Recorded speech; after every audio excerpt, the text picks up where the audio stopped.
Hey guys, welcome back to the channel. Today we have a new project for you guys. So this is going to be a DCC install of this engine. Now, as you guys know, I've done a bunch of DCC installs already, DCC install projects on my channel. So, I've covered the topic of how to do brass installs many times already on this channel. Recently I've been doing more unique installs. For example, like installing, like 14 LEDs into an Atlas AEM7. So many lights means a lot of wires and it requires challenges, and so I have special, I share my tips and tricks which I used for that particular install. And this install is also rather unique. I can show you guys how to install an engine with a slope back tender that has basically no space inside the tender. Yeah, I figured this would be kind of an interesting, challenging install because unlike, most other tenders, this tender is a slope back tender, which means that, the frame is up this high, so you only have this little tiny area above to install your electronics into: a speaker, a keep alive unit, and a decoder. And even worse so is that this, don't know if you guys can see this, this coal bunker is empty. It goes all the way down to the bottom. So in other words, in this tender, you have basically this tiny little area on the right side here for space, because the coal bunker goes all the way in. You don't want to put stuff inside the coal bunker. So you basically have very little space in this tender for a speaker, a decoder, and a keep alive, as I said.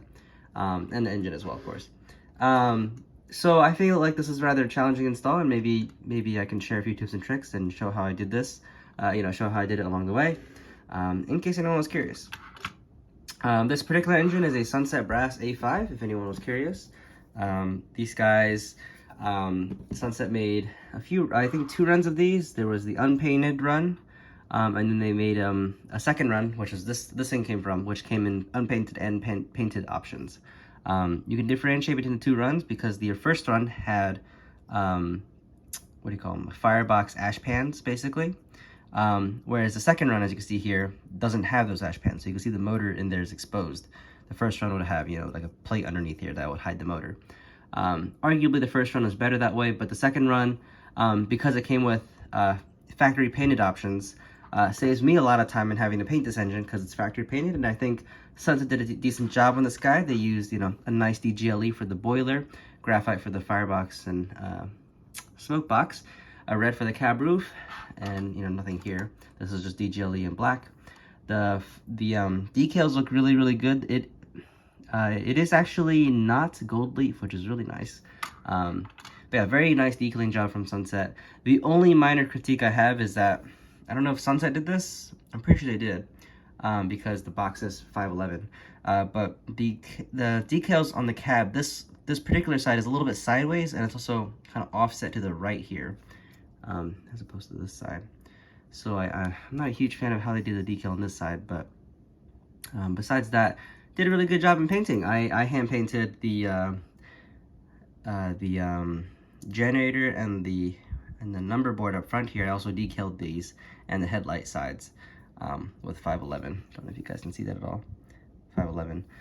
But yeah, so that's, if you guys curious about the engine, that's what it is. But more or less it is stock. As I said, this is factory painted. These are quite rare, and yeah, I was fortunate enough to get one of these for very cheap. So yeah, anyways, so without further ado, let's get started with the build. If you guys don't know how these videos work, usually I'm just gonna, instead of showing you step by step, which I feel like you end up with like a 2-hour long video, I'm just going to show you random parts along the way. So we're gonna cut to hopefully the next update. Before we start, I want to show you guys a few tips and tricks I use. So if you don't watch the rest of this video, at least you can see the tips and tricks I use for how I install my decoders, and also keep costs low. I have about 80 engines right now, of which like 30 or 40 of them still need decoders, and so I'm trying to reduce the cost of decoder installation as much as possible is my ultimate goal, because otherwise it would just be way too much to install decoders into all my engines. So here are some few ways a few tricks I use to reduce costs. So Very first thing is I buy my decoders in bulk. I try to buy 21 pin decoders because 21 pin decoders are usually cheaper than the 8 pin variants, especially for like TCS decoders and whatnot. But I just try to find the cheapest decoder I can. I end up hardwiring it anyways because they're all steam engines. So for me, hardwiring means that I can use really any decoder variant I want. Whatever is cheapest is best. I try to buy them in bulk. I'll buy like 8 or 10 decoders all at once when they're on sale. And then besides the decoders, I try to keep cost lows in other ways. I don't buy keep alives. I don't buy, like wire plugs or pins. So for example, speakers. I just buy these really cheap 2-watt 8-ohm speakers from just eBay. They honestly sound fine. Some people are really picky about speakers, and that's totally fine. If that's you, you can, buy your own speakers. But these cost like $1 or $2 per speaker. I buy them in packs of 4 or 10 or whatever. And yeah, I mean, they sound fine. They sound good enough to me. I am by no means an audiophile. I've arguably some really terrible ears actually, so I can't really hear the difference between good speakers and bad speakers. So these work honestly fine. 2-watt means that they have enough power, so they're pretty, they're pretty loud and they're a little bit bassy. But yeah, I also create my own custom speaker enclosures. I have 3D print my own speaker enclosures, so I can make them, as big or as small as I want. That also keeps costs low because 3D printing them means that it costs like 30 cents to print one of those. Beyond that, for wire plugs, I actually use these things. These are like 1.27 millimeter pitch male and female plugs, which you can buy on eBay.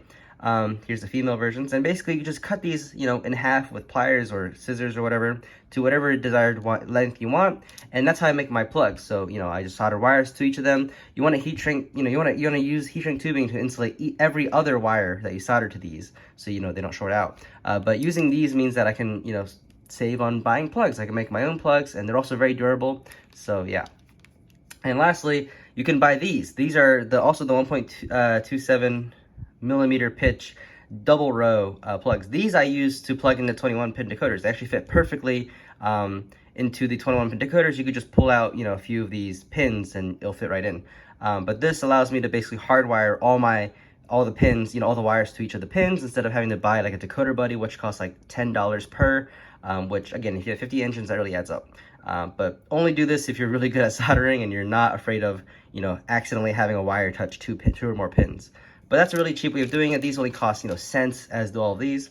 Finally, I make my own keep alives. This circuit, you can look at the DCC guy. He's another YouTuber. He is what really introduced me to the circuit. But basically, if you look at his channel, he'll show you the circuits for how to make these. But this is basically 5 supercapacitors wired together.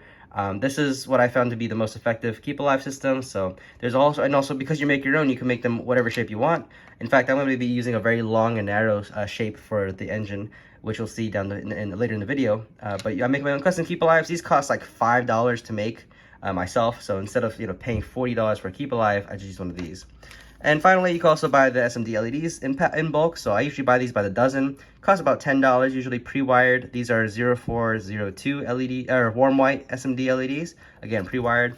You buy them in packs of 10, it's like, or packs of 12, and it's like $10. So again, very cheap stuff. This is what keeps the cost down. If you really think about it, if you buy your own decoder, your own keep alives, buy the wire plugs from TCS and whatever, and buy like a $4 or $8 speaker, that really adds up. That makes your total for each engine like $120, $150 just on electronics alone. Whereas this is all pennies, and the decoder is really the main cost. And this allows me to keep my costs low. It is a little bit more work. It's a little more tedious to install decoders, hardwiring them this way, but it saves me a lot of money in the long run. So anyways, with that all being said, let's continue on with the actual decoder install. All right, very first step of DCC installs is, well, first isolating the motor and isolating the pickups. So in this case, I'm just gonna remove both of the wires from the motor, and make sure the motor is not connected to the frame at all. The frame is of course powered by it's basically ground connection for one of the tracks. So we wanna make sure that the two contacts in the motor are not touching the frame. In this case, I took this one off already, but as you can see, the other motor connection is still touching the frame because this wire is connecting it to this part, which is being powered. So we want to basically disconnect that and solder a wire to it, but that's for future. Basically, we want to isolate the motor. Another thing we want to do is basically start drilling all the holes. That's gonna help us prep for the actual DCC install. So you want to drill a whole bunch of holes for, you know, brass engines. In this case, I need to drill holes for the headlight, which I took the headlight off just so it's easier to do this. I'll resolder it back onto the thing, it's easy. But basically drill a hole on the back of this headlight. I'm gonna drill a hole in the back of the tender light. I'm probably not gonna add any more lights to this engine. I don't really care for cab lights or whatever. So I'm just gonna have those 2 holes drilled out. I also need to make sure I have holes drilled so I can have the wires feed from the engine to the tender. In this case, the wires can pass through the bottom of the engine, so I don't need to worry about that. But sometimes you might want to drill a hole on the back of the firebox just so you can, you know, have wires thread through there. Also the tender in this case, I don't think there's a way to thread wires through, maybe through the bottom there. But if not, I'll just drill 2 holes in the bottom here for the wires to pass through. And finally, you want to drill holes for the speakers. This thing, obviously, as you can see here, has no speaker holes yet, so I'm going to have to drill holes for that. I'm going to try to find a good spot for the speaker inside this tender, and I'll drill some large holes for that.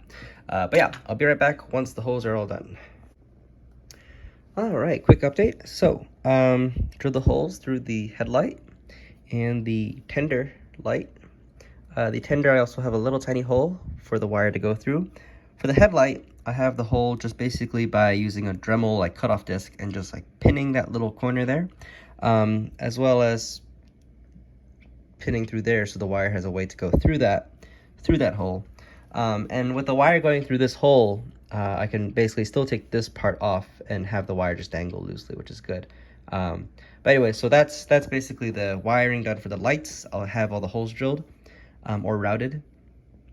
Yeah, for the tender, I have a few more holes here to drill. So what I have is, these are the speaker holes. You can see there's 7 of them. We have the 2 holes here, which I haven't drilled yet. These are for the wires that go from the engine tender. The wires will just go straight through the bottom of the chassis here, so you can just like wire through there. So I don't need to drill a hole for the engine for the wires. And then I have 2 additional holes here, 1 on each side, and that's because I'm deciding to add some tender pickups. So as you can see here are the pickups I made for the tender. It's literally just KD springs, the coupler springs for the KDs. I folded them and cut them up. And yeah, I folded them out so they touch the wheels, and I have them so they're angled. So they will touch the insulated side of the wheels. This KD spring is stuck to a piece of very small styrene. I don't know if you can see that there. There's a very fine sheet of white styrene, which is underneath, which insulates it. I just need to basically solder a piece of wire to there and drill, and then have it threaded through that hole so I have more pickups for the engine. This will give me 6 pickups for one side of the track and then 4 pickups for the other side of the track. The engine will still only pick up from one side. I was going to add pickups for the other side of the drivers as well here, but I chose not to do that just because it's really difficult on this particular engine, because the engine's wheels are so small.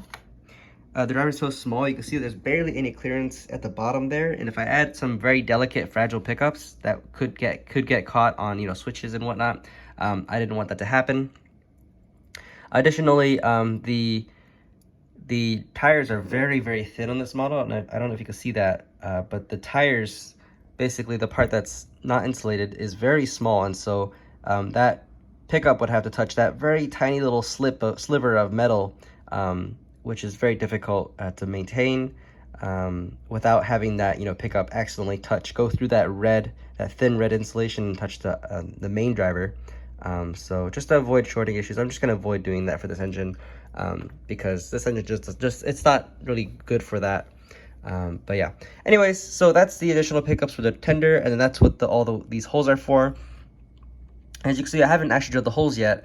The idea is that I actually previously I marked the holes by using a small drill bit on a Dremel to basically, you know, at very high speed to basically begin that hole, and then I'll come back with a larger drill bit and slowly using a power drill the rest of the way. That allows me to get greater control, but the fast speed of the Dremel allows me to start that hole so the drill bit doesn't just slide around. So that's the idea. Anyway, so I'm going to finish drilling these holes, and then we'll move on to actually starting wiring and lights and whatnot. Alright, so next update here. So I have the tender fully drilled out. And you see that the speaker goes right there. and the other holes go wherever. I also have the lights starting to be prepared. I got these really small 0402 SMD LEDs on eBay. I get a dozen of them for like 10 bucks or something like that. They're pre-wired and they're warm white. And the trick with these is you don't want to, it's really common for these LEDs to short against the inside of the brass headlight, which is really bad because that conducts electricity. So what you do is you basically, I don't know if you can see that, but there's a very thin layer of this stuff called gallery glass, which basically is used to make lenses, sort of like a microscope crystal clear. But basically, it dries to a very clear, like, kind of like glue almost. But it dries so it's not sticky. But basically, I just apply 2 layers of it, and I make sure I cover all sides of the LED, so it doesn't, get damaged or it doesn't short. It basically insulates the LED. I also use a little bit of orange in the front there to make the LED a little bit more warm color, because usually these by default are a little bit more, even though I purchased the warm white ones, they're still a little cool. So that's a cool trick with these. You could get like red colored and you make the LED red, but there's a whole bunch of cool colors. I just usually use these 2 though. And yeah, so I basically have 2 layers applied in here. Furthermore, I'm gonna I took out these little tiny pieces of styrene. I'm gonna drill a hole through the center of them to make it look like a donut of sorts, and thread the LED through. So basically, the LED will be glued with gallery glass to one side of this, and then this will just simply slide into the headlight housing. That doubles as 2 things: 1, it's insulation, but 2, it prevents light bleed from behind the LED from going through this hole into the back.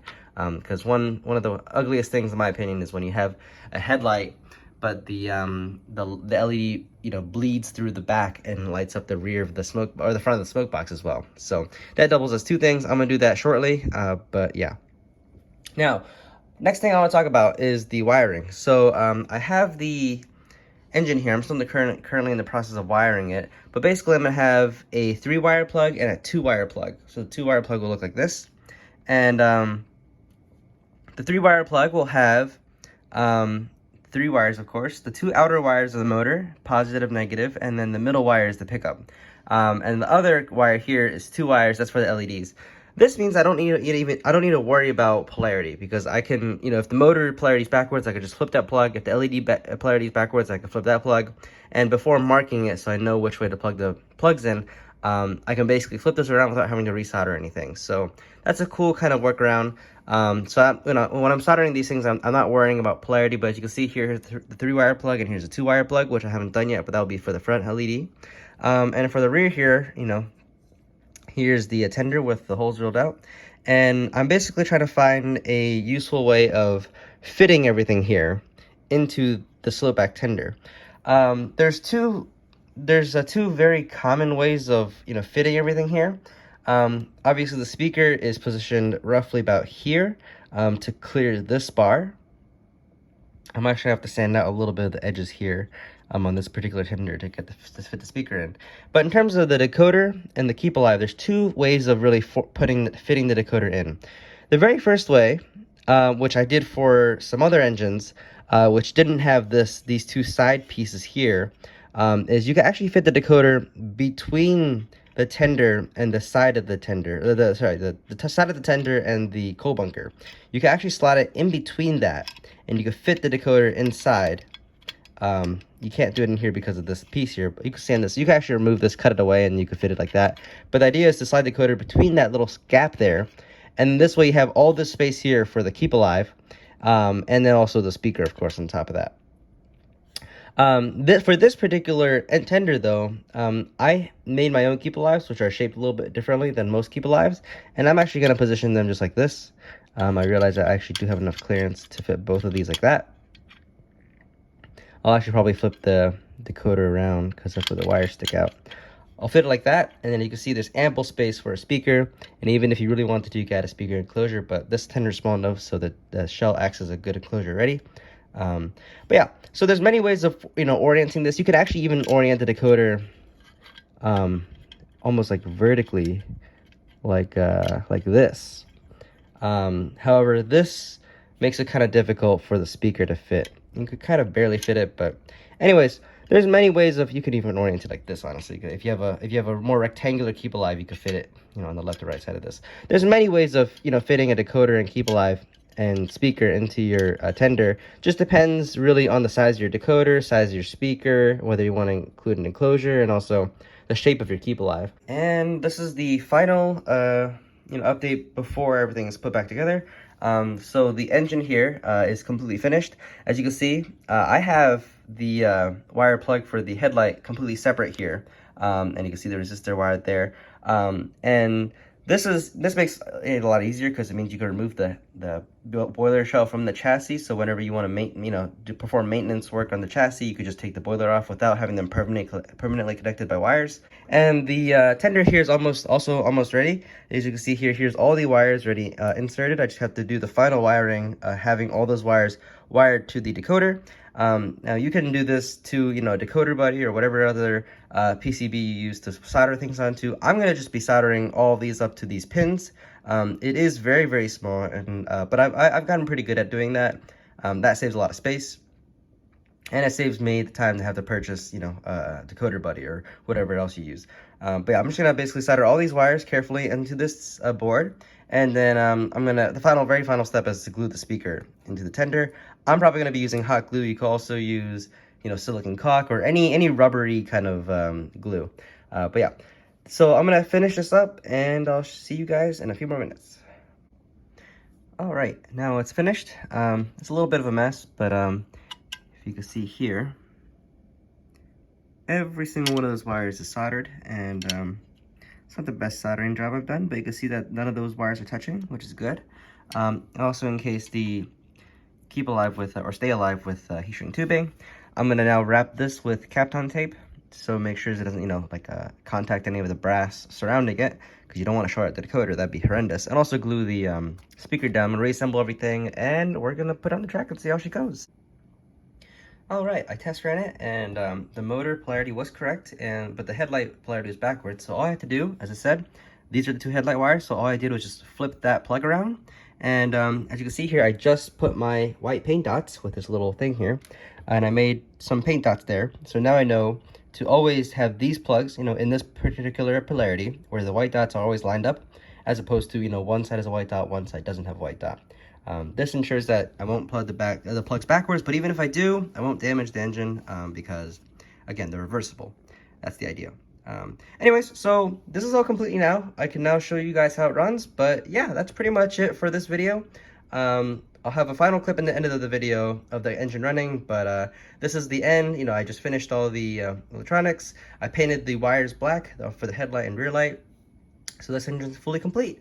So anyways, I hope you guys enjoyed. I hope this video was helpful. I probably will be referencing this video for anyone who was interested in how I do my DCC installs, because I felt like I was pretty complete in how I described how everything works.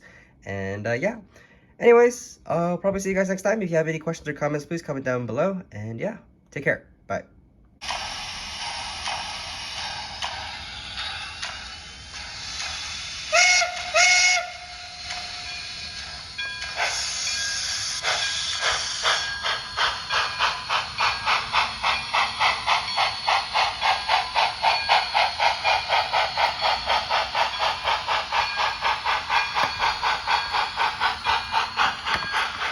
And if it's the keep alive, I'm just going to disconnect the power right now.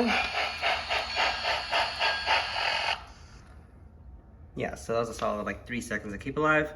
That's more than enough for any dirty track. And yeah, lovely little engine.